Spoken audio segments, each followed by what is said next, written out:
Hare Krishna. Is my screen visible? My slides? Yes, sir. Visible. Okay, thank you. Okay. Okay, we'll start with the Mangalacharan. Om Majnana Timirandasya, Yananjana Shalakaya, Chakshurunmilitamena Tasmai Sri Guru Yanama, Sri Chaitanya Manobhistam Stapitam Yena Bhutari, Swayam Rupa Gadamayam Dadati Swapadantikam, Vande Aham Sri Guru Sri Udapatakamalam, Sri Gurun Vaishnavamscha, Sri Rupam Sagarjatam Sagana Raghunathan Vitam Stam Sajivam, Sadvaitam Savadutam Paljana Saitam Krishna Chaitanya Devam, Sri Radha Krishna Padan Sagana Lalita Sri Vishakan Vitamscha, He Krishna Karuna Sindhu Dina Bandhu Jagati, Gopesha Gopika Kanta Radha Kanta Namaste, Tapta Kanchana Gaurangi Radhe Vrindavaneshwari, Rishabhanu Sudhi Devi Pranamami Haripriye, Vancha Kalpatarubhyascha Kripa Sindhubhya Vacha, Patitanam Pavanebhyo Vaishnavebhyo Namo Namah, Shri Krishna Chaitanya Prabhu Nityananda, Shri Advaita Gadadhara, Shri Vasadi Gaura Bhakta Hare Krishna, Krishna Krishna, Hare Hare, Hare Rama, Rama Rama, Hare Hare, Hare Krishna, Krishna Krishna, Hare Hare, Hare Rama, Rama Rama, Hare Hare, Hare Krishna, Krishna Krishna, Hare Hare, Hare Rama, Rama, Hare Hare. Om Namo Bhagavate Vasudevaya, Om Namo Bhagavate Vasudevaya, Om Namo Bhagavate Vasudevaya. Hare Krishna. Thanks for joining today's session. So we are still in Īśāvāsyam. This is the fourth part. So just to refresh, the purpose of these sessions is actually to establish the connection between Upanishads and the Bhagavad Gita. So actually there are 10 main Upanishads out of all those thousands, and out of the remaining, for those who are interested in Brahma Vidya, these 10 Upanishads are recommended, but out of all these, Īśāvāsyam is like the topmost, or at least the basic version, which has to be studied. And also in Gita Mahatmya, it is stated that the Bhagavad Gita is actually the essence of all Upanishads. So despite the fact that we have, though it appears like we have so many scriptures in our Sanatana Dharma, but the essence of all the scriptures are the same. It's just that they were all composed during the different yugas. And in all the previous yugas, as we know, people were much more intelligent compared to the Kali Jivas. So they were able to understand the Upanishads and the Vedas, but due to the degradation of Kali Yuga, people are not so intelligent, and it was actually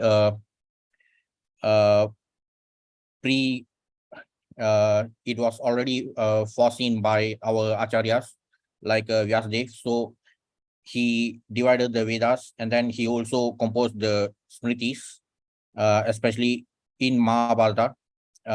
Bhagavad Gita appears as part of the Mahabharata, and actually the Smritis, they are the essence of the Shrutis, composed in such a way that normal people can easily understand. So similarly, even Bhagavad Gita, though it appears to be like a standalone scripture, but it is actually the essence of all the Upanishads. So that's what I've been trying to like establish throughout these sessions on each Upanishad. Srila Prabhupada has actually written all the purports for all the mantras in each Upanishad, but my focus is mainly to show how the essence of each Upanishad is also related to what has been spoken by Krishna in Bhagavad Gita. So there are like 9 sections, and we have covered up to mantra number 9 in the previous session. So today we'll be looking at the 7th section, which covers mantra 10 and 11. So the 7th section is about right knowledge and the censure of wrong knowledge lead to 2 different aspects of the result. So we also saw something related to this last week. While it is important for us to know about right knowledge, it is also important to know what is wrong knowledge, meaning it would help us to avoid from wasting our human form of life. So if we focus on getting the right knowledge, then we will be able to avoid wasting our limited time in this material world, in this human form of existence. So we will be able to enlighten ourselves with the right knowledge, and we won't be wasting our time with so many other misleading schools of thought. Though they tend to masquerade as theistic philosophies, there are still many more other schools of thought which tend to they actually, though they appear to be theistic philosophies, but they are not. And it is more important for us to avoid such seemingly theistic philosophies, because they are also equally dangerous as the atheistic philosophies. So today we'll be looking at mantras number 10 and 11 from Īśāvāsyam. Mantra 10. Anyat eva hur vidyaya, nyat ahur avidyaya, itishu shrumad dhiranam yenas tat vichachakshire. The wise have explained that one result is derived from the culture of knowledge, and that a different result is obtained from the culture of nescience, or it simply refers to ignorance. So in the purport, Prabhupada explains, as advised in chapter 13 of the Bhagavad Gita, from verse number 8 to 12, one should culture knowledge in the following way. So here Prabhupada is actually like reproducing the list of attributes or aspects which were acknowledged by Krishna in chapter 13 of Bhagavad Gita from verses 8 to 12. If we look at the purport of these verses in Bhagavad Gita from verses 8 to 12, Krishna actually talks about what is regarded as true knowledge. Because even in that chapter 13, the chapter begins with 6 questions asked by Arjuna. He asks about 6 things about Kshetra Sejanya, Jnanam Nyayam. So one of the questions is about what is knowledge. He asks about the true meaning of knowledge. So when it comes to that point, Krishna he actually starts to explain about all those aspects from the second verse itself. And then when it comes to talking about what is knowledge, at that point Krishna talks about what he regards to be knowledge. So in that purport of the Bhagavad Gita, he actually in those verses, they are like combined from 8 to 12 in sequence. So he actually lists down all the aspects which are regarded by him as knowledge. So in that he first starts with humility. So similarly, Prabhupada is explaining that one should become a perfect gentleman and learn to give proper respect to others. So the first step towards gaining true knowledge is to be humble. So that is also what Krishna says in those verses from 13.8 to 12 in the Gita. One should be humble. Then one should not pose himself as a religionist simply for name and fame. And there are actually like 18 aspects or 18 qualities which are regarded as true knowledge by Krishna. So similarly, it's also stated that one should search out a bona fide spiritual master who can lead him gradually to the stage of spiritual realization. And one must submit himself to such a spiritual master, render him service, and ask relevant questions. So whenever we talk about spirituality, it is very important for us to actually approach a bona fide spiritual master who belongs to a bona fide parampara. And as we know, there are 4 bona fide sampradayas which were initiated by Krishna himself, namely the Brahma Sampradaya, Sri Sampradaya, Rudra Sampradaya, and the Kumara Sampradaya. So in all those sampradayas, there is the parampara system with all the prominent acharyas.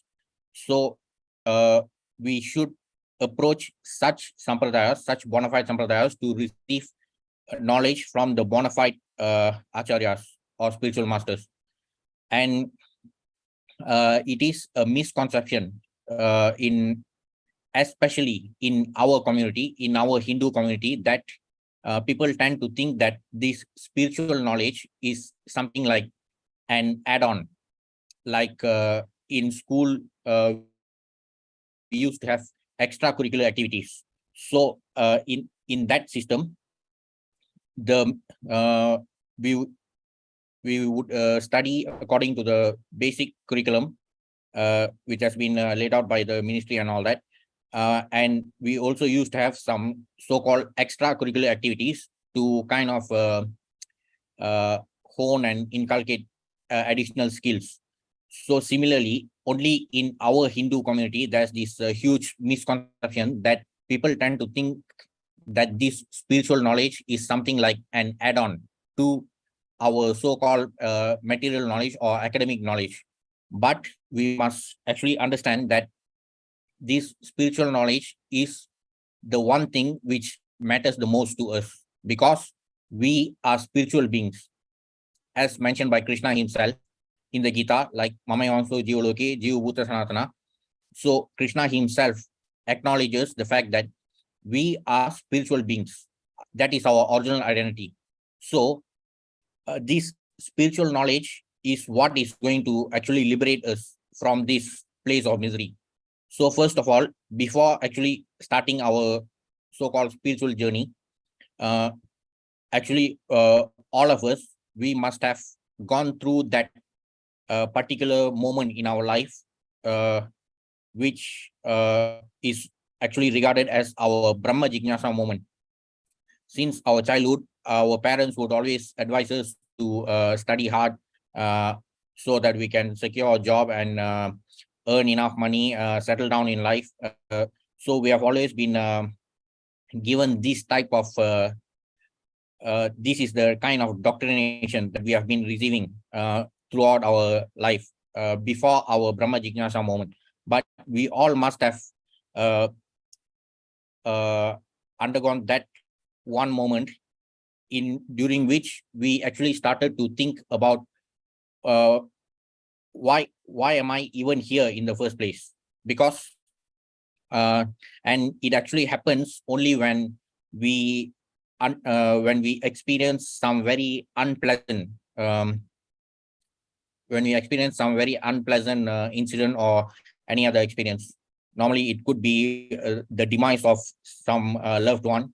So only when such setbacks happen, only then we start to actually inquire about why am I here in the first place.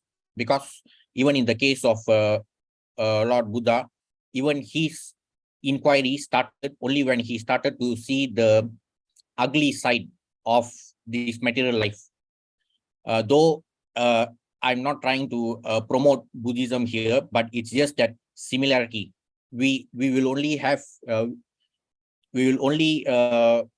start to think about our Brahma Jignasa, that spark of Brahma Jignasa, that spark of spiritual inquiry only starts when we go through some unpleasant experience in our life. Otherwise, we'll always be fooled thinking that this material life is so good.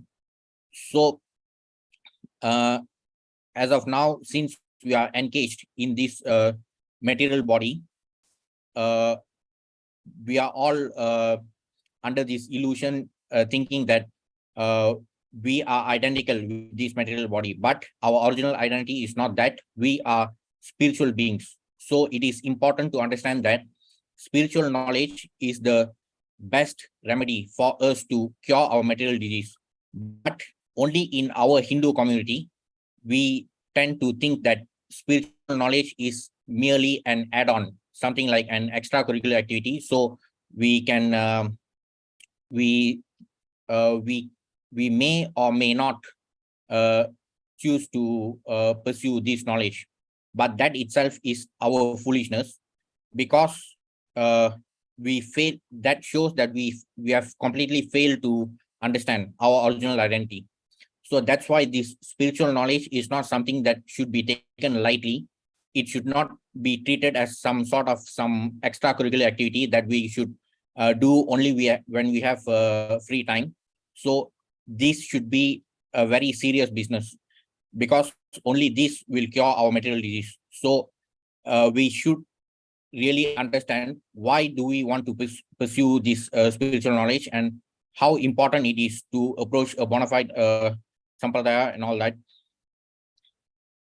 So apart from that, from the same sequence of verses, Krishna also talks about how important it is to get knowledge from the revealed scriptures. And in Gita 13.9, Krishna says that being able to perceive the evil of birth, death, old age, and disease is also a very important aspect of knowledge. So Krishna talks about that in Gita 13.9. So that is mentioned by Prabhupada here. One should always remember that as long as he has a material body, he must face the miseries of repeated birth, death, old age, and disease. There's no use in making plans to get rid of these miseries of the material body. The best course is to find out the means by which one may regain his spiritual identity. So that's just how serious it is for us to, that's how important it is for us to take this spiritual knowledge seriously. It is a pursuit that we must consider to be of utmost importance. By right, our so-called material education, our so-called academic qualifications, those are only limited for us to go through our life in this form. The moment we are dead, all our academic qualification and whatever titles which we have earned in this life, they'll all be rendered useless. Only our spiritual identity remains eternal. So that's why it is even more important to inquire into these aspects. So this is what our acharyas and even Krishna himself, they all regard as true knowledge. So even in the case of Prabhupada, we can clearly see this common denominator in all his lectures and even in all his purports. Prabhupada will always keep emphasizing on how important it is to find solutions to these problems of Janma Mrityu Jara Vyadhi. In many examples, Prabhupada will be giving these, he will be countering even all the material scientists with these questions. Like the so-called material scientists or modern scientists, they all claim to have found out so many solutions to the problems of life, but they can never find out solutions which solve the real problems, that is Janma Mrityu Jara Vyadhi. So as long as we don't inquire into these matters, we cannot regard ourselves as knowledgeable people. So the very first step in this pursuit is to understand our own identity, our original identity. So that's why when we realize that we are spiritual beings, that will be the starting point for us to gradually detach ourselves from all these material designations. So that is what is regarded as true knowledge by Krishna and our acharyas. Then in those sequence of verses from Gita 13.8 to 12, Krishna talks about 18 aspects. So all those aspects are also referred to in this purport for mantra number 10, because all these aspects, they define what knowledge is. Like, one should not be attached to more than the necessities of life. So we should reduce our dependence on material stuff. Then one should become an unalloyed devotee of the personality of Godhead, Sri Krishna, and serve him with rapt attention. One should become a scientist or philosopher and conduct research into spiritual knowledge, recognizing that spiritual knowledge is permanent, whereas material knowledge ends with the death of the body. So even those who earn many academic degrees, all those are relevant only as long as that person is alive. So that the moment the person dies, whatever academic qualifications and whatever titles that person had earned during this life will also expire with him. And then depending on the type of body that person gets, then he'll have to start all over again. But the one thing which stays with us is our spiritual knowledge. So whatever sadhana that we are doing now, it will also get reawakened in our next form of life.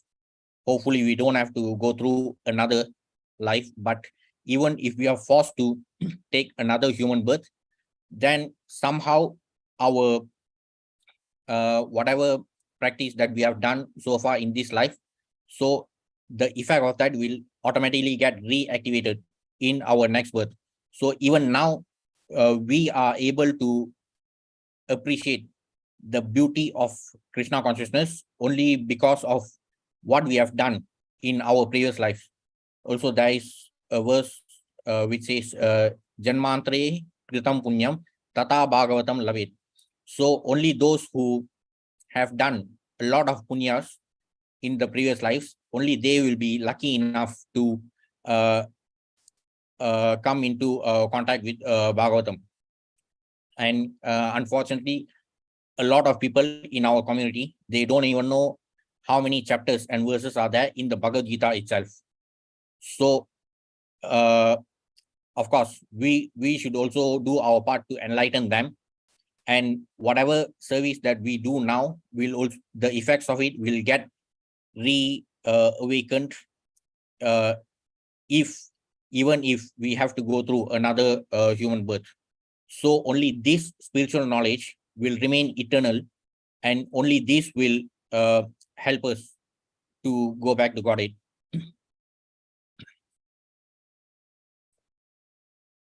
These 18 items combine to form a gradual process by which real knowledge can be developed. Except for these, all other methods are considered to be in the category of nescience. These has also been mentioned by Krishna himself in those verses from chapter 13 of the Gita. Krishna talks about all these 18 aspects which he regards to be true knowledge, and he ends the verse by saying that apart from these, everything else I consider as ignorance. All forms of material knowledge are merely external features of the illusory energy, and by culturing them, one becomes no better than an ass. This advancement of material knowledge, with this advancement of material knowledge, modern man is simply being converted into an ass. Materialistic politicians in spiritual guise decry the present system of civilization as satanic, but they do not care about the culture of real knowledge as it is described in the Bhagavad Gita. Thus, they cannot change the satanic situation. So it is stated here that we have to really understand what spiritual knowledge is all about, and only then we will be able to truly appreciate the importance of it. And those who truly know the importance of spiritual knowledge will always give more importance to spiritual knowledge than material or the so-called academic knowledge. So when people understand this truth, they will no longer regard this spiritual knowledge or going to Bhagavad Gita classes as some sort of an extracurricular activity. So this obsession with the so-called materialistic knowledge only makes people become no better than an ass, meaning it only teaches us how we can become better than animals in the business of eating, sleeping, mating, and defending.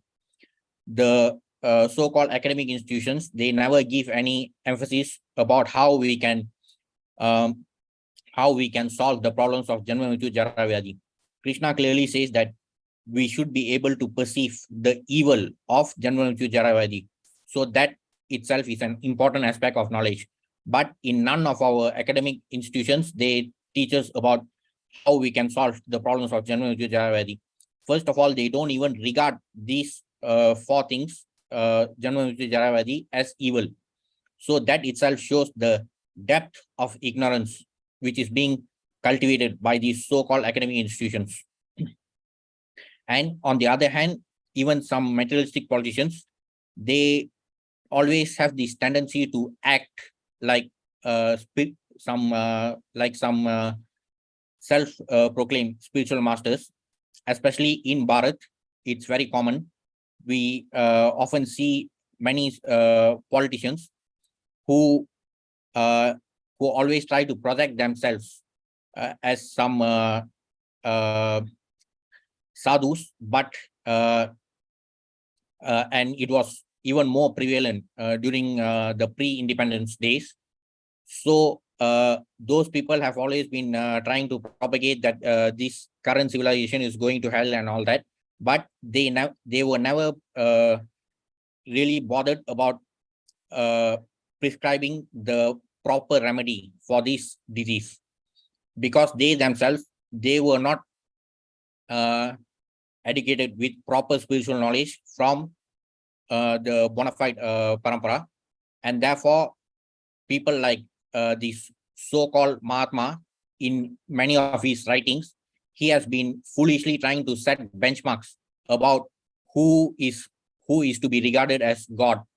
He writes in his writings saying that the God of my imagination should be like this, he should be like this, he should do this, he should not do that. So he was so deluded to the point where he was trying to set his own benchmarks to define who is God.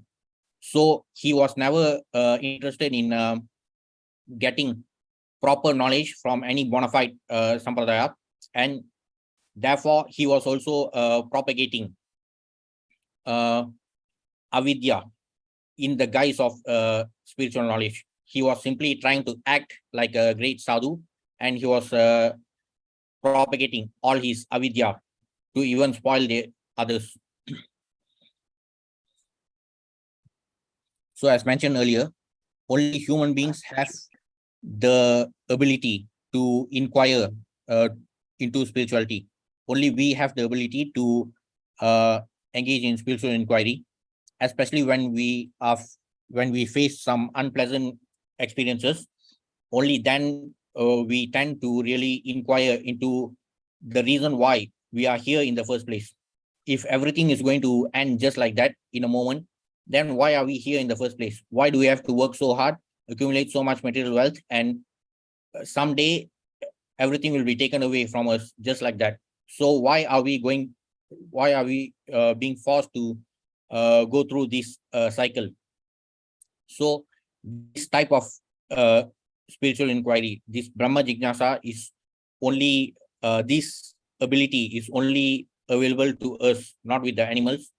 So if we reduce our existence, our current existence of this precious human form of life to the level of animals by always being interested only in eating, sleeping, mating, and defending, then we may not get this precious form of life again.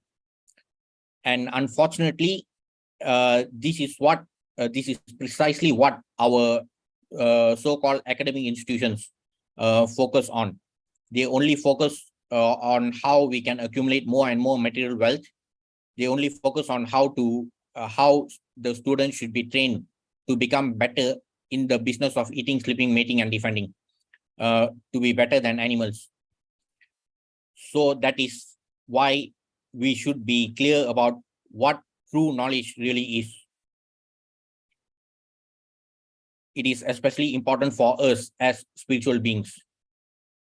Due to the wrong type of education being imparted in our universities, boys all over the world are giving their elders headaches. The culture of nescience is different from that of knowledge. The universities are centers of nescience only, because they do not propagate what is real knowledge.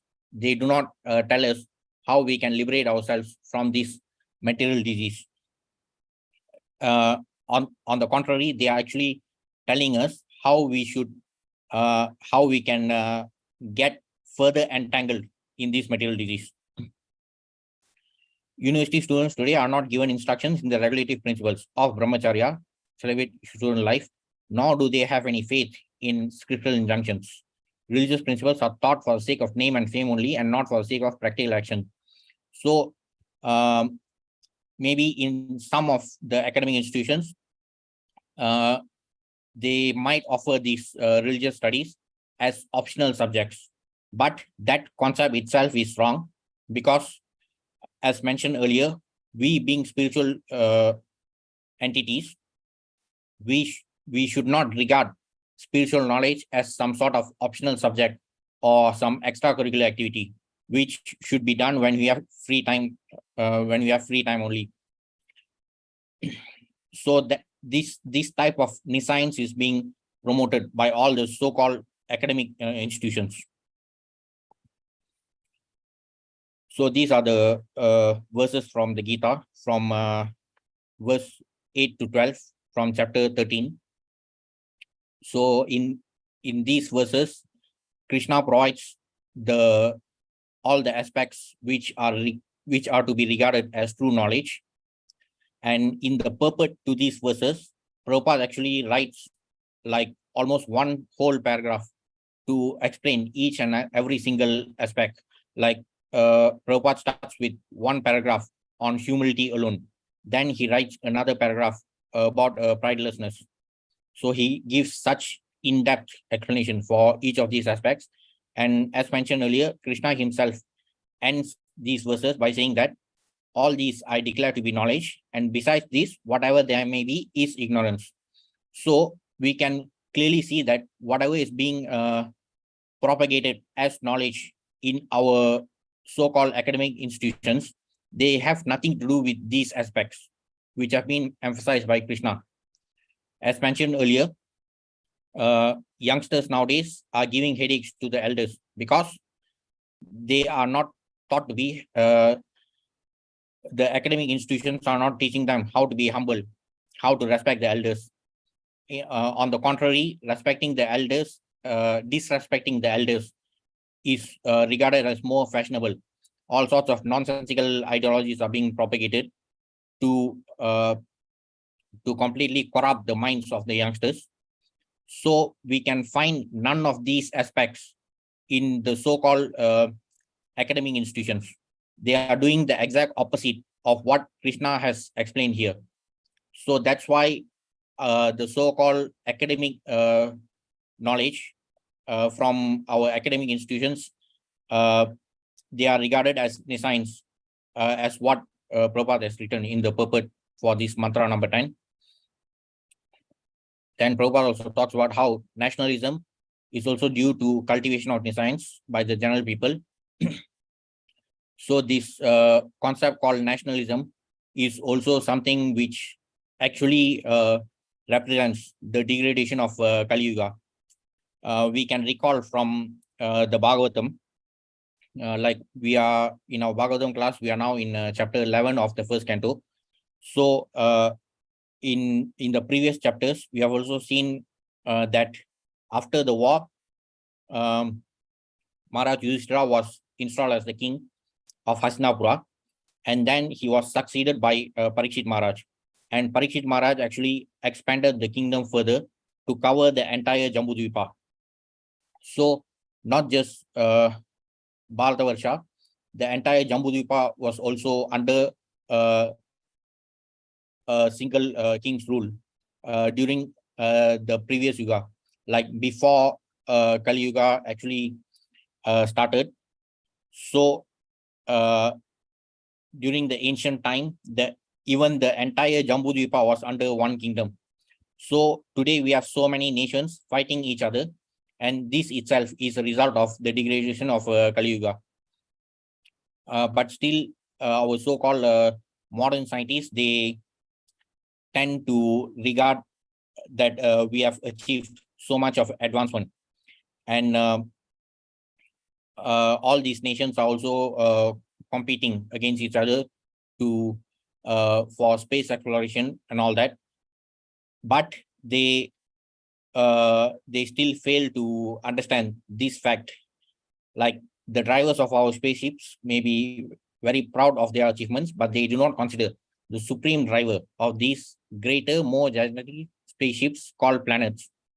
So though they are able to highlight how our planetary systems consist of many planets and stars, they do not inquire into, they are unable to inquire into who is the driver who is enabling these planets to float in the space.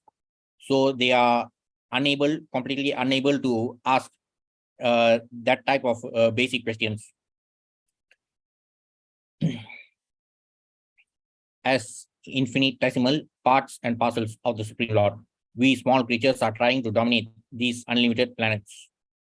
Thus, we take repeated birth, death, and are generally frustrated by old age and disease. The span of human life is scheduled for about 100 years, although it is gradually decreasing to 20 or 30 years. Though it is estimated that human beings can live up to 100 years, nowadays the average lifespan is deteriorating. Befooled men have created their own nations within these planets to grasp sense enjoyment more effectively for these few years. Such foolish people draw up various plans to render national demarcations perfectly, a task that is totally impossible. We can clearly see that so many nations are fighting against each other on border issues. Very few nations actually agree on very few nations actually agree on about their borders. More than 50% of a nation's energy is devoted to defense measures and thus spoiled. No one cares for the cultivation of real knowledge. Yet people are falsely proud of being advanced in both material and spiritual knowledge. So as mentioned in the Bhagavatam, Prayanal Parisha Sabya Karavasmi Nugetana Manda Sumanda Mateo Manda Bhagyai Upadrita.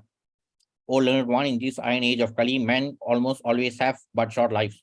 They are quarrelsome, lazy, misguided, unlucky, and above all, always disturbed. So these aspects about Kali Yuga are very important for us as Kali Jivas, for us to understand. Also, from the 7th canto, in the teachings of Prahlad Maharaj, it is stated that in the tender age of childhood, when everyone is bewildered, one passes 10 years. Similarly, in boyhood, engaged in sporting and playing, one passes another 10 years. In this way, 20 years are wasted. Similarly, in old age, when one is an invalid, unable to perform even material activities, one passes another 20 years wastefully. So out of the estimated duration of 100 years, if we are able to live up to 100 years, even if we are able to live up to 100 years, we actually waste the first 20 years of our life due to lack of maturity, and due to old age, we are forced to waste another 20 years. So during these years, during our old age, we are not able to perform even our material activities. So forget spiritual activities during those years. Of course, due to the mercy of our Acharyas and even Krishna himself, who came as Chaitanya Mahaprabhu, he propagated the Sankirtan of Harinam. So even when we are not able to do other activities, we can simply sit and chant the holy name during our old age. But the most productive part of our year is during this middle age of 60 years. However, it is also explained that because of sleeping, though it seems like we have 60 years of productive time out of our 100 years of lifetime, due to sleeping and other leisure activities, even this is reduced to only 30 years. So we only have 30 years of time to engage in devotional service. That is the maximum we can spend. That too, if we are fortunate enough to live up to 100 years. But it has been clearly stated in the 12th canto that the maximum duration of life for human beings in Kali Yuga will become 50 years. Though there is a possibility of living up to 100 years, due to the degradation of Kali Yuga, as Kali Yuga advances, even the average lifespan will be reduced to only 50 years. And nowadays, we can clearly see that people are even struggling to cross 40 years of age. So these are especially more important for us as Kali Jivas to understand. So if we understand these things clearly, we will understand the urgency to intensify our spiritual practice. Then another important verse spoken by Prahlad Maharaj from 761. One who is sufficiently intelligent should use the human form of body from the very beginning of life, from the tender age of childhood. So this is something which has been realized by many other communities. In other communities, apart from our Hindu community, in other communities, they understand the importance of cultivating spiritual knowledge from childhood itself. So they take it very seriously. Only in our Hindu community, we tend to regard spiritual knowledge as some sort of extracurricular optional activity or subject. The human body is most rarely achieved, and although temporary like other bodies, it's meaningful because in human life, one can perform devotional service. Even a slight amount of sincere devotional service can give one complete perfection. So whatever spiritual practice that we do now, it will also be, the merits of it will be reactivated even in our next life. But not our so-called material knowledge. Whatever qualifications that we get in this life, those cannot be carried forward to our next life. Only our spiritual activities, our spiritual practice will follow us even in our next life. Īśāvāsyam warns us of this faulty type of education, the material education, and Bhagavad Gita gives instructions as to the development of real knowledge.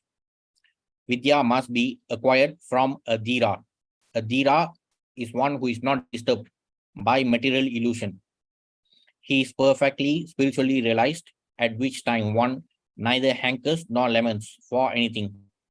A dhira realizes that the material body and mind he has acquired by chance through material association are but foreign elements. Therefore, he simply makes the best use of a bad bargain. A dhira is not someone who completely neglects his material body. He still uses his material body to engage in complete devotional service. We cannot simply disregard our material body in the name of becoming a realized soul. We still have to use this same material body until our soul quits this body. So we still need our working senses and our knowledge gathering senses to engage in spiritual activity. So though here Prabhupada is talking about this bad bargain, meaning that being trapped in this material body to enjoy sense gratification is that bad bargain. But still we can make the best use of this bad bargain by utilizing all our senses for transcendental sense gratification. We can actually avoid this material sense gratification, and we can engage in spiritual activities, in devotional service to enjoy transcendental sense gratification. The living entity has actual functions in the living spiritual world, but this material world is dead. The term material world itself comes from the root word matter. So matter is dead matter. So this entire material world is dead, and it is us, the living souls, parts and parcels of the Supreme Living Being, who move the world. The Dhiras have come to know all these facts by hearing them from superior authorities, and have realized this knowledge by following the regulative principles. So the Dhiras are the ones who have acquired the true knowledge. Here, it is best for us to not really distinguish something as true spiritual knowledge, because true knowledge itself is spiritual. The so-called material knowledge that we get from academic institutions, those are only relevant to this dead material world. True knowledge is spiritual knowledge, and spiritual knowledge is the only true knowledge. So the word dhira also appears in this verse from the Gita 2.13. Dinosmin yata de kaumaram yavanam jara tata deyantra pratir dhiras tatra namuhyati. As the embodied soul continuously passes in this body from boyhood to youth to old age, the soul similarly passes into another body at death. A sober person, a dhira, is not bewildered by such a change. So the single most important characteristic of a dhira is the one who understands the truth about the soul. So even in the purport to this verse in the Gita, Prabhupada says the dhira is one who has perfect knowledge of the constitution of the individual soul, Jivatma, the super soul, Paramatma, and nature, both material and spiritual.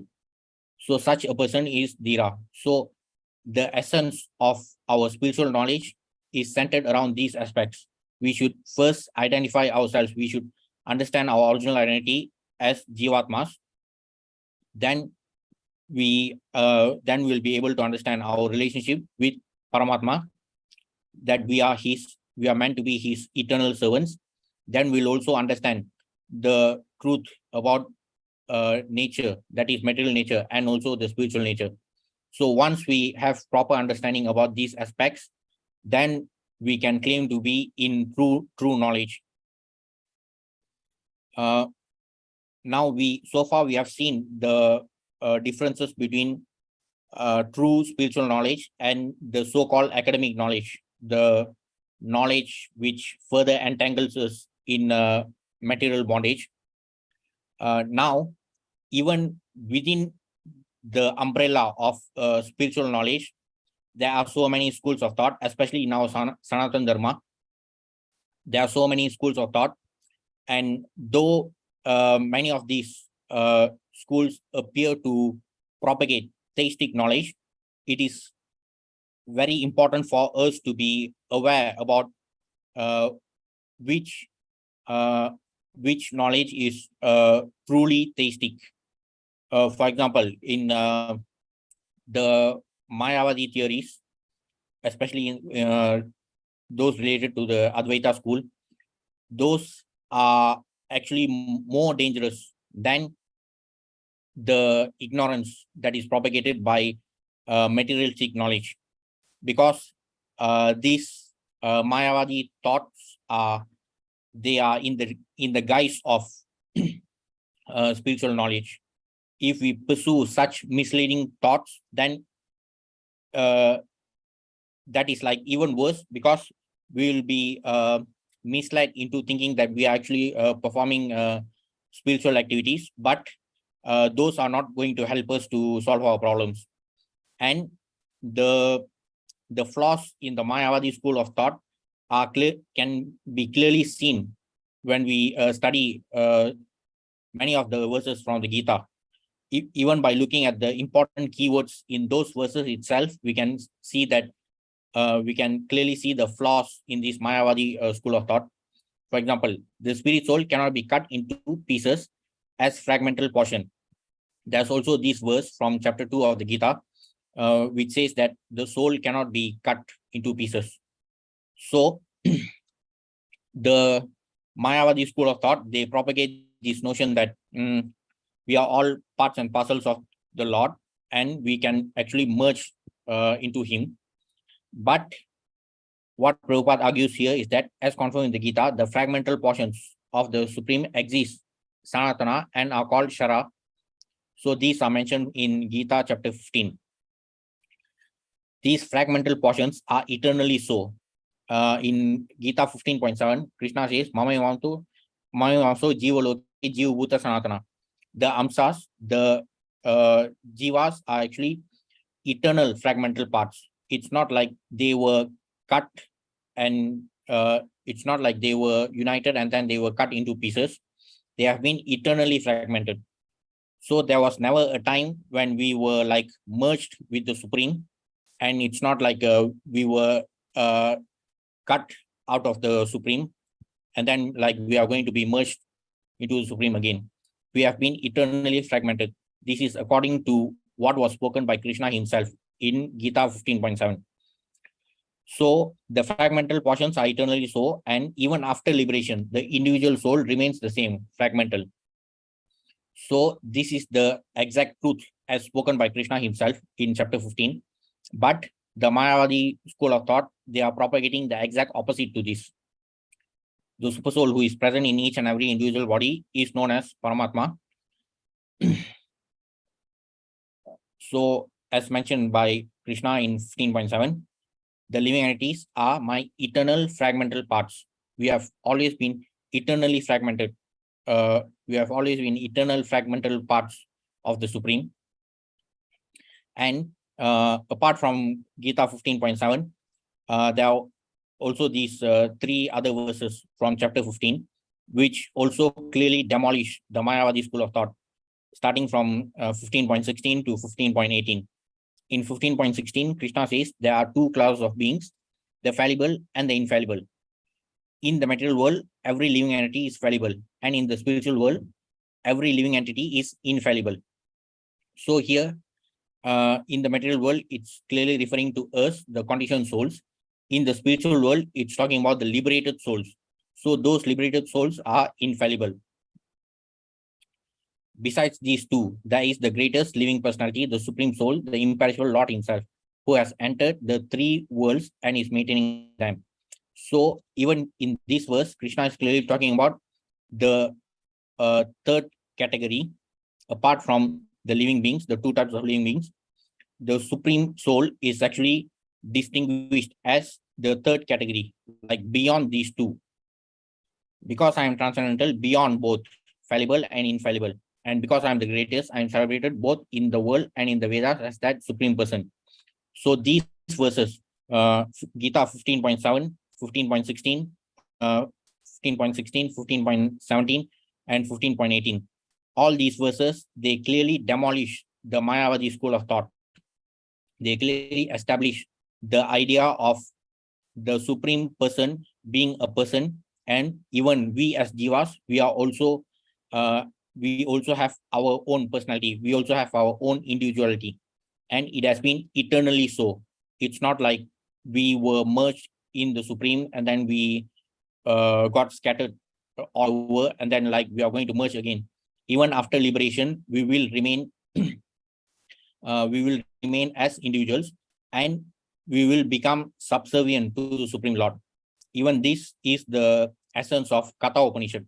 In Katha Upanishad, in the conversation between Yamaraj and Nachiketa, the core of that Upanishad is about this knowledge of how and who actually takes care of the living beings even after liberation. Nachiketa asks Yamaraj whether does the Supreme Person, does the Supreme Lord actually take care of even the liberated souls, to which towards the end of Katha Upanishad, it is concluded that even the liberated souls, they are taken care of by the Supreme Lord.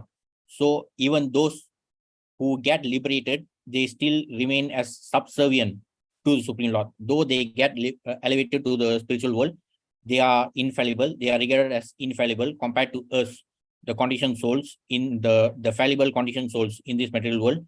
They are regarded as infallible souls, but still, even in the spiritual world, they are subservient to the Supreme Lord.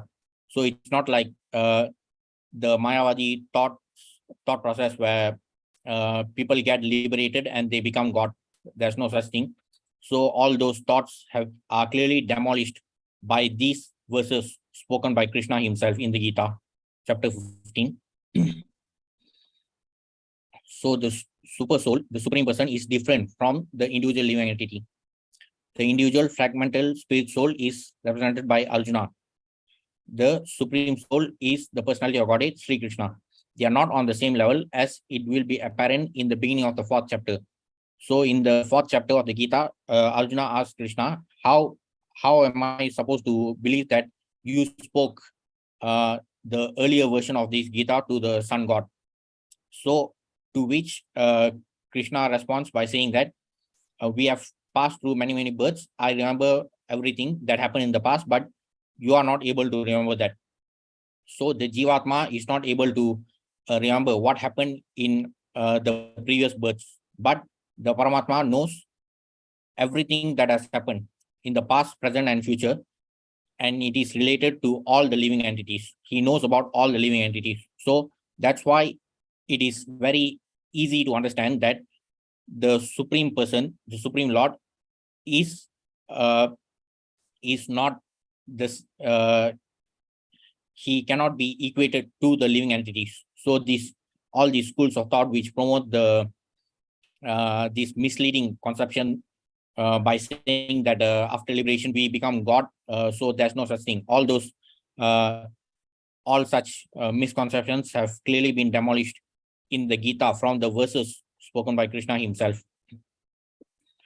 So it is admitted that Lord Krishna is the Supreme Lord, superior in position to the living entity. Arjuna, who is a forgetful soul deluded by Maya, just like us. So if we are truly engaged in spiritual activities with the proper knowledge, we can attain the Brahma Bhuta stage. Like as mentioned earlier, a Dhira is the person who does not lament or hanker. So he comes to the Brahma Bhuta stage. So that stage can be attained by engaging in devotional service.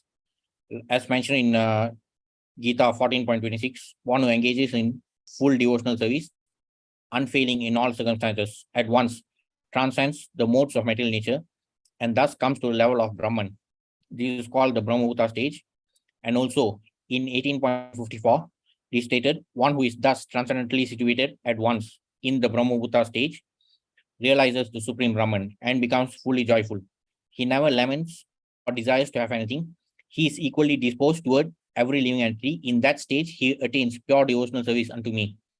So the means towards achieving this Brahma Bhuta stage is devotional service. And even after achieving the Brahma Bhuta stage, we will no longer be lamenting or hankering over anything. We will only desire for more and more devotional service. So that's the true sign of a Dhira. So to follow the regulative principles towards becoming a Dhira, one must take shelter of a bona fide spiritual master. The transcendental message and regulative principles come down from the spiritual master to the disciple. One can become a Dhira only by submissively hearing from a bona fide spiritual master. Arjuna, for example, surrendered as a disciple of the Supreme Personality of Godhead. The perfect disciple must be like Arjuna, and the spiritual master must be as good as the Lord himself. However, the spiritual master never considers himself as the Supreme Lord. Neither does he propagate such misleading thoughts to the disciples. An Adhira, one who has not undergone the training of a Dhira, cannot be an instructive leader. Modern politicians who post themselves as Dhiras, who have been portraying themselves as saints or so-called Mahatmas. So such people can never lead others to proper understanding of spiritual knowledge. So one cannot expect perfect knowledge from them. How then can they lead the mass of people to the right path of self-realization? Thus, one must hear submissively from a Dhira in order to attain actual education. Now the next mantra, mantra 11. Vidyam cha yas tat vedobhyam saha avidyaya mrityum tirtva vidyaya mritam ashnute. Only one who can learn the process of science and that of transcendental knowledge side by side can transcend the influence of repeated birth and death and enjoy the full blessings of immortality. So while it's important to know what is transcendental knowledge, it is also important to know what is science. Especially for us being Kali Jivas with our limited time, we simply can't afford to mislead ourselves into believing science as true knowledge. Everyone has been trying to attain a permanent life, but the laws of nature are so cruel that no one has been able to avoid the hand of death. No one wants to die. No one wants to become old or diseased. The law of nature does not allow anyone immunity from old age, disease, or death, nor has the advancement of material knowledge solved these problems. Material science can discover the nuclear bomb to accelerate the process of death, but it cannot discover anything that can protect man from the cruel hands of old age, disease, and death. This is simply because material science is all about matter. It propagates this falsity of life coming from matter. So from the very beginning stage itself, material science fails to address our problems about how we can liberate ourselves from material bondage. It completely negates the aspect of spirituality, and therefore it can never solve our problems. From the Puranas, we learn the activities of Hiranyakashipu, wanting to conquer cruel death. By strength of his science, he underwent so-called tapasyas. He forced the creator of the universe, Brahma, to come down to him. He asked Brahma for the benediction of becoming Amara, by which one does not die. Brahma said that he could not award the benediction because even he is not Amara. As confirmed in the Bhagavad Gita 8.17, Brahma lives a long time, but that does not mean he is immortal. So, as mentioned in Gita 8.17, by human calculation, 1,000 ages taken together form the duration of Brahma's one day, like 12 hours of Brahma, and such also is the duration of his night. So we have seen this calculation earlier about how the four Chaturyugas, the combination of the four Chaturyugas form 4.32 million human years for one cycle of the Chaturyugas. So 1,000 such Chaturyugas make up half day of Brahma, the daytime of Brahma. So the full day of Brahma is takes up 8.64 billion years of our human years. So Brahma lives for 100 years according to his calendar. So that is 311 trillion and 40 billion human years. This is the duration of Brahma's life, but even after this period, he has to die. Despite being able to live for such a long time, he still has to die. At the beginning of Brahma's days, all living entities become manifest from the unmanifest state, and thereafter, when the night falls, they are merged into the unmanifest again. So this merging does not simply mean that we are merging into God. We are simply merging into the body of Mahavishnu, but still we remain as individuals. Again and again, when Brahma's day arrives, all living entities come into being, and with the arrival of Brahma's night, they are helplessly annihilated. Ultimately, when Brahma's life is finished, they are all annihilated and remain unmanifest for millions and millions of years. So we have our own unique duration of life. We will be dead in this life itself after the expiry date in this life. And even after Brahma's daytime, when the Garbhogata ocean water rises, all the planetary systems become unmanifest. So that is also another type of death. And then there's the complete annihilation, which happens even after Brahma's death. So as long as we are trapped in this material world, we have to go through all these type of deaths over and over again. Even Brahma is not immune from these problems. So as long as we remain in nescience, as long as we don't attain true knowledge, we'll always be forced to go through these problems again and again.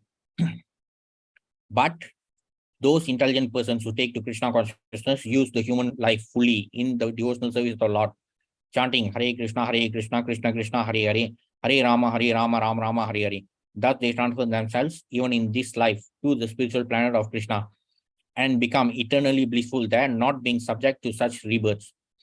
So it's not like we have to wait until we attain liberation to enter the spiritual world. The moment we are engaged in complete devotional service, even in this life, we can enjoy the association of the Supreme Lord. How? It is simply because the Supreme Lord is non-different from his names, forms, and pastimes. So simply by chanting the holy name, we are associating with the Supreme Lord. So when we spend time chanting, we are associating with him. When we listen to lectures, we are associating with him. Even when we read Bhagavad Gita and Bhagavatam, we are associating with him in the form of his pastimes. So we don't really have to wait until the end of our life to attain the association of the Supreme Lord. The more we are engaged in devotional service, we'll be able to understand these salient aspects of devotional service. So we can even enjoy the choice is entirely ours. We can choose to enjoy devotional service from now itself. Then we will be qualified to be elevated to the spiritual world so that we can continue our service there. Hiranya means gold and Kashipu means soft bait. He was interested in these two things, money and women. He wanted to enjoy them by becoming immortal. He asked for this boon from Brahma. However, Brahma could not directly give him the boon, so he tried to ask for the indirect benediction of not being killed by any man, animal, god, or any other living being within the 8.4 million species. He also asked not to die on land, in the air, or water, or by any weapon.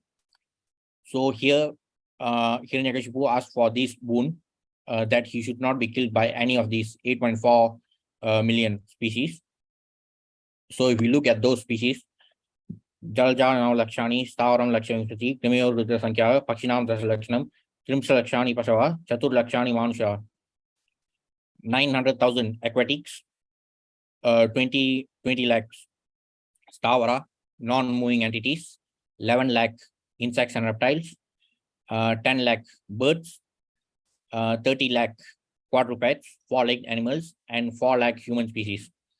In all these varieties, he asked for the benediction that he should not be killed by any mortal being from all these varieties. But Lord Nrsingadev does not fit into any of these categories. So the Supreme Lord was much smarter than this demon. So he manifested himself as Nrsingadev, half man, half lion, to kill the demon. So in this way, Hiranyakashipu foolishly thought these guarantees would save him from death. But still, Nrsingadev, in his half lion, half man incarnation, killed him because Nrsingadev was beyond his conception. The whole point here is that even Hiranyakashipu, the most powerful of materialists, could not become deathless by his various plans. What then can be accomplished by the tiny Hiranyakashipus of today, whose plans are thwarted from moment to moment? So, though Hiranyakashipu was, it appeared like he was engaged in so much tapasya to the point where he was even able to impress Brahma himself to get the benediction. But even Brahma was not immune to death, so he could not give him the boon of immortality. But from the conduct of Hiranyakashipu, we can clearly see how, despite all those so-called tapasyas that he performed, he was still unable to understand that he is just a mortal being and he is supposed to be an eternal servant of the Supreme Lord. So, despite being engaged in so much so-called tapasyas, he was still unable to understand this true knowledge. So that's why we should be always aware about what is true knowledge and what is science, especially with our limited time. So even in the Gita 10.34, Krishna says, "I'm all devouring death." So no one can escape this, especially in the material world. And Krishna also says, "I'm also the gambling of cheats."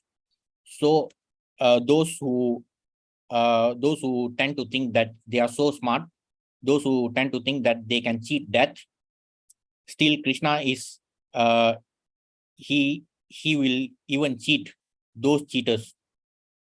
So nowadays unfortunately there are some initiated devotees who are misleading a lot of people by saying that they are simply quoting verse 8.5 from the Gita. They are trying to propagate this misconception, saying that those who remember Krishna at the time of death can go back to Godhead. So they are simply saying that even people who eat non-veg and those who don't even chant the holy names of Krishna. So even if they remember any god, they can go back to Godhead. So unfortunately, this is happening even within ISKCON. Some initiated devotees, they are also propagating all these type of misconceptions. The thing that we should observe when we talk about 8.5, verse 8.5 from the Gita is that we cannot read it in isolation. We have to read 8.5, 6, 7, and 8 together. Because in 8.5, Krishna talks about what happens when we remember Krishna at the time of death. So he's talking about the ideal, the preferred outcome there. He also clarifies that in 8.6 that we will attain whatever state we remember at the time of death. And therefore, he is saying that these are the likely outcomes at the time of death. So it is important for us to remember him always. As he mentions in 8.7, Tasmat Sarvesu Kaleshu Ma Manusmara Yudhyacha. Then in 8.8, he talks about Abhyasa Yoga Yuktena. So in 8.5 and 6, those are the outcomes. In 8.7 and 8, Krishna is clearly talking about the means, how we can achieve those desired outcomes. So it is very important for us to understand 8.5, 6, 7, and 8 according to the right context. We should not simply look at 8.5 in isolation and propagate the belief that even those who eat all sorts of junk, they can simply go back to Godhead as long as they remember Krishna towards the end of life. Do you think that the ticket to Goloka is that cheap that we can indulge in all sorts of nonsense throughout our life? And then if we think about Krishna at the time of death, then we can simply go back to him. It is clearly stated by Krishna himself in Gita 15.15. In 15.15, he says, Sarvasyam Hridisannivista Matta Smritinyanam Apohanam Cha. I am seated in the hearts of every living entity as the super soul. And from me comes remembrance and knowledge and forgetfulness. So it is Krishna who actually enables us to remember. So the super soul is the one who accompanies us always. He does not, the super soul does not use any CCTV camera. He himself acts as the CCTV camera. He observes everything, every single thing that we do at every moment. So if we think that we can cheat Krishna by being involved in all sorts of nonsense during our lifetime, and then if we think that we just have to remember Krishna at the time of death, so if we try to cheat him like that, then he can even cheat the biggest of cheaters. So that's the major risk of nescience. Unfortunately, this type of misleading misconceptions are being propagated by some so-called initiated devotees from ISKCON itself. The process by which one goes back to Godhead is a different branch of knowledge, and it has been learned from revealed Vedic scriptures as the Upanishads, Vedanta Sutra, Bhagavad Gita, and Srimad Bhagavatam. Again, we always have to gain knowledge from authentic scriptures, not from cinema, serial, or WhatsApp university. To become happy in this life and attain a permanent blissful life after leaving this material body, one must study this sacred literature and obtain transcendental knowledge. The Lord has kindly delivered the above mentioned scriptures in India and other scriptures in other countries to remind the forgetful human being that his home is not here in this material world. The living being is a spiritual entity, and he can be happy only by returning to his spiritual home. Even Srila Prabhupada uses this analogy of fish. Fish can only be happy in the water. So similarly, that's the nature of the fish. So similarly, we being spiritual beings, we can only attain bliss when we are in the spiritual world. So we can now be happy as long as we are in this Dukkalayam. So that's why Krishna himself clearly says in 8.15, Mahapeti Punarjanma Dukkalayam Ashashvatam Naptuanti Mahatmana Samsiddhim Paramangata. After attaining me, the devotees never return to this temporary world which is full of miseries. So only by attaining true knowledge, then we will be able to understand that this material world is Dukkhalayam Ashashvatam.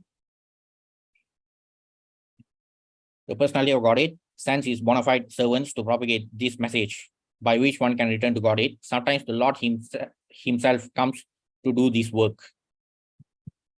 So that has also been mentioned by Krishna himself in 4.7.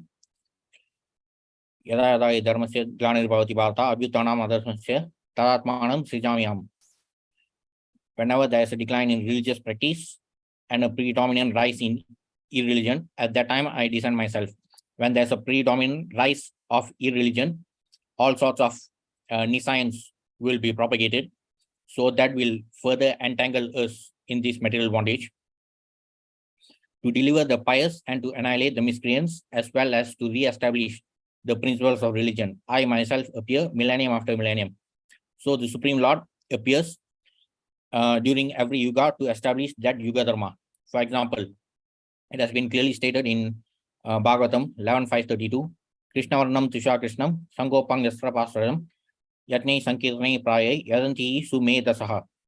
In the age of Kali, intelligent persons perform congregational chanting to worship the incarnation of Godhead, who constantly sings the name of Krishna. Although his complexion is not blackish, he is Krishna himself. He is accompanied by his associates, servants, weapons, and confidential companions.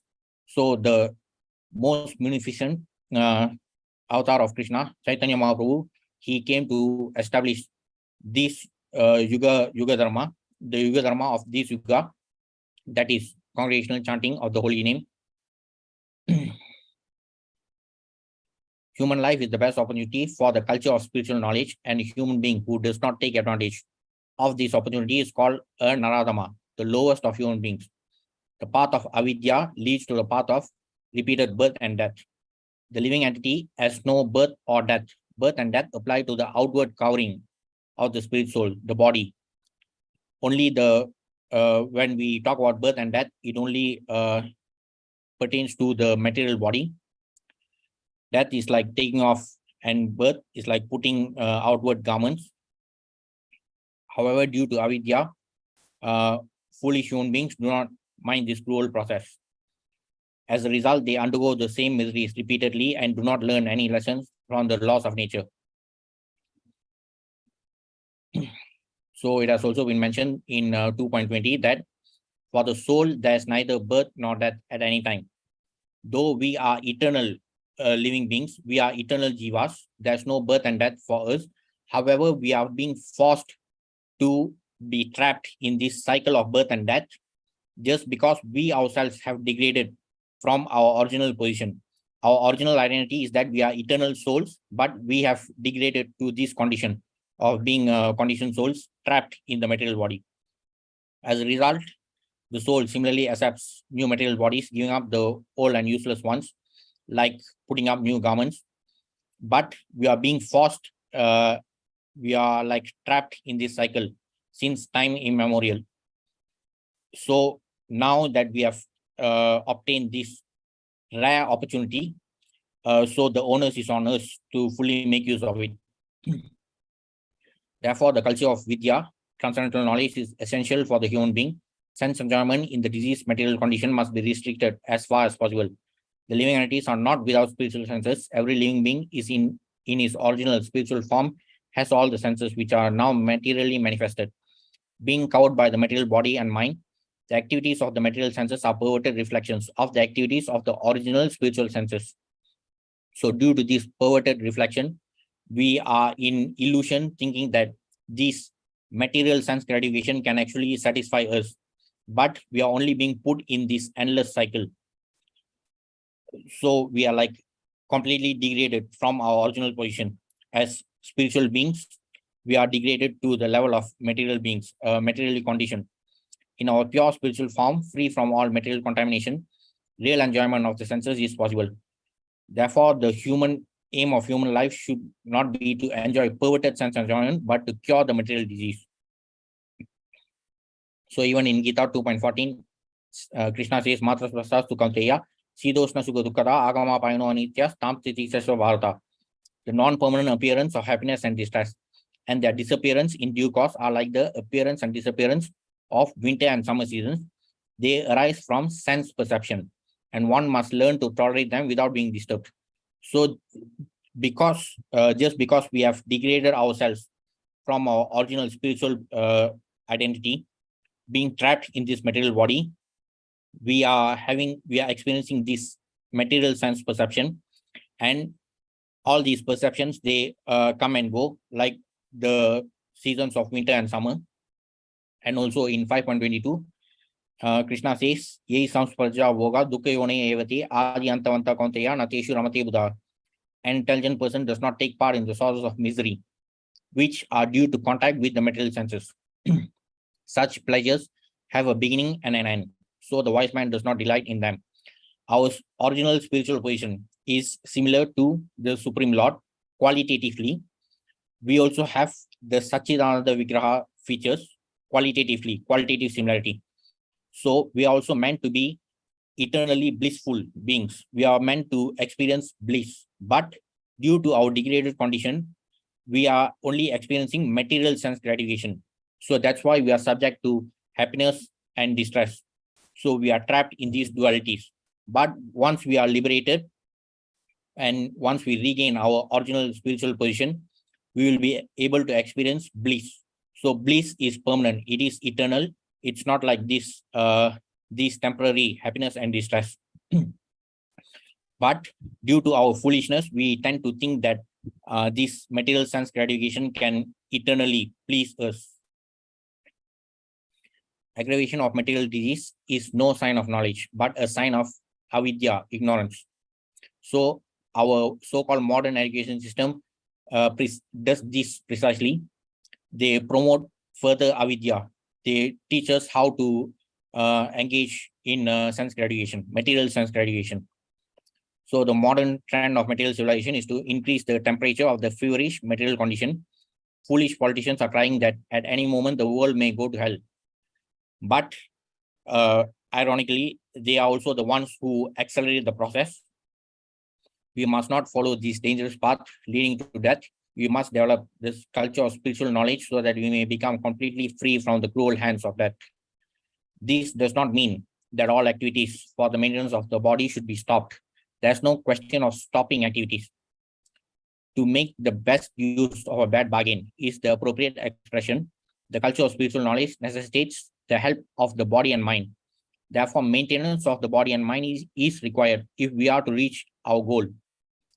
We still need our material body to engage in spiritual activities, but we should also be detached in the sense that we should understand that we are not this body, but we are the soul.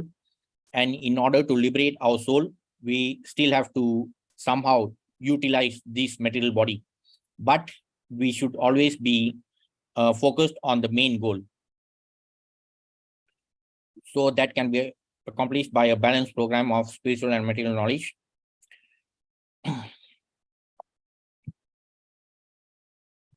Also in Gita 5.2, Krishna answers Arjuna's questions by differentiating between what is renunciation of work and what is work in devotion. Krishna clearly says that work in devotional service is better than renunciation of work. So we cannot simply escape from all our material duties by using devotional service as an excuse. We can actually, with the proper understanding, we can actually convert, we can transform even our material duties into devotional service. Even in the last chapter of Gita, in 18.2, Krishna clarifies again that sannyasa is about giving up activities, but tyaga is about giving up the fruits of all activities. So it is always best to perform all activities, but to be detached from the results. Human activities, diseased by a tendency towards sense gratification, have been regulated in the Vedas under the principles of salvation. The system employs religion, economic development, sense gratification, and salvation. Dharma, artha, kama, moksha. People have no interest in religion or salvation, no interest in dharma or moksha. They have only one aim in life, sense gratification, kama, And in order to achieve this end, they make plans for economic development, artha. So people are only focused about artha to accumulate wealth, to enjoy sense gratification, kama. They completely neglect the aspects of dharma and moksha. In order to guarantee further sense gratification after death in heaven, there is some system of religious observance. The path of religion is actually meant for self-realization, and economic development is required just to maintain the body in a sound, healthy condition. So that is true vidya. However, due to avidya, people are always engaged in artha and kama, and even in the guise of promoting religion, those who promote so-called pious activities, the fruitive activities, to elevate, achieve heavenly pleasures. So even that is not very different from avidya.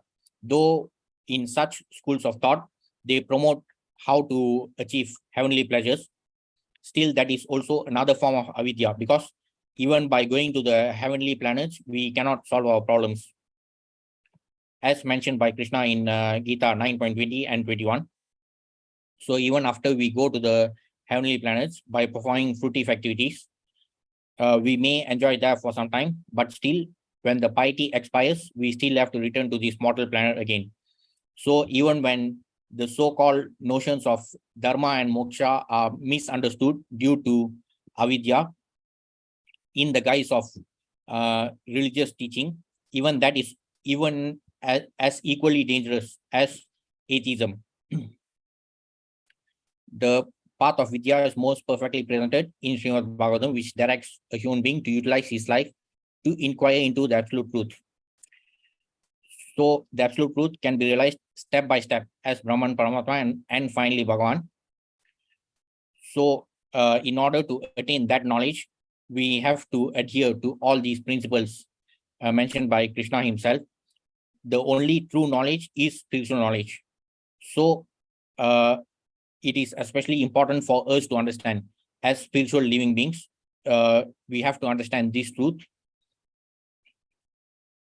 The culture of vidya is summarized in Srimad Bhagavatam 1-14. Tasmat ekena manasa Bhagavan satvatam patihi shrotavya kirtitavyasya cha yeya pujyasya cha nityada. Therefore, with one pointed attention, one should constantly hear about, glorify, remember, and worship the personality of Godhead, who is the protector of the devotees. Unless religion, economic development, and sense gratification aim toward the attainment of devotional service to the Lord, they are all simply different forms of nescience, as Īśāvāsyam indicates in the following mantras. So here it's talking about the upcoming mantras 12 onwards. But when we talk about the 4 Purushartha items, Dharma, Artha, Kama, Moksha, nowadays, due to the degradation of Kali, people are only interested in Kama and Artha. They accumulate material wealth to enjoy sense gratification. The other pillars are completely neglected, but even those who tend to think that they are actually performing religious activities, they are also often misled into thinking that they can accumulate piety to enjoy heavenly pleasures. But even that is a wrong path. That is another form of avidya, as equally dangerous as atheism itself. Though it appears to be theistic philosophy, that is also as dangerous as atheism, because it does not solve our problems. It does not teach us how to completely liberate ourselves from the material bondage. So if we completely understand the essence, the true essence of spiritual knowledge, we will understand that even moksha is not the topmost. Neither bhakti, neither mukti nor bhukti, neither liberation nor sense gratification is to be regarded as topmost. Only bhakti is the topmost. So bhakti transcends both mukti and bhukti. So in order to understand that, we have to follow the knowledge propagated by our acharyas, so that we can go to Goloka, back to Godhead. So that's all for today's session. So we'll cover the remaining mantras in the upcoming sessions. That's all for today. Thanks for attending. Any questions?